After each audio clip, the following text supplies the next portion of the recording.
SNX Marathi, Siddheshwar news express, सत्यासाठी SNX सोबत। काल दिनांक 13 मे 2026 रोजी सोलापूर येथील लोधी समाजातील काही पुरुष मंडळी तिरुपती बालाजी येथे दर्शनासाठी गेली होती। दर्शन करून ते सोलापूरच्या दिशेने परत येत असताना एक अत्यंत दुर्दैवी घटना घडली।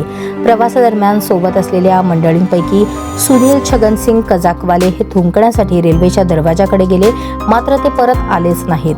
काही वेळ लोटल्यानंतर त्यांच्या मित्रांना शंका आली। त्यांनी संपूर्ण रेल्वेमध्ये शोध घेतला, चौकशी केली, पण कुठूनही माहिती मिळाली नाही। घाबरलेल्या मित्रांनी तात्काळ रेल्वेची साखळी ओढून रेल्वे थांबवली आणि ही घटना पोलिसांच्या निदर्शनास आणून दिली। पोलिसांनी शोध मोहीम सुरू केली असता अत्यंत वेदनादायक सत्य समोर आले। सुनील कजाकवाले धुंकत असताना अचानक तोल जाऊन चालत्या रेल्वेतून खाली पडले आणि त्यांना गंभीर दुखापत झाली होती।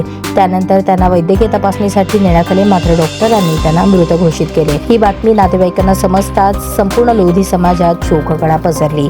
सुनील कजाकवाले यांच्या पश्चात आई, भाऊ, वहिनी, पत्नी आणि 3 लहान मुले असा परिवार आहे। त्यांच्या आकस्मिक निधनामुळे त्यांच्या कुटुंबावर दुःखाचा डोंगर कोसळला असून कुटुंब अक्षरशः उद्ध्वस्त झाले आहे। कुटुंबावर उपासमारीची वेळ येण्याची भीती व्यक्त केली जात आहे। या अत्यंत दुःखद घटनेनंतर रेल्वे प्रशासनाकडून मयत सुनील कजाकवाले यांच्या कुटुंबाला आर्थिक मदत मिळणार का, याकडे संपूर्ण समाजाचे लक्ष लागले आहे।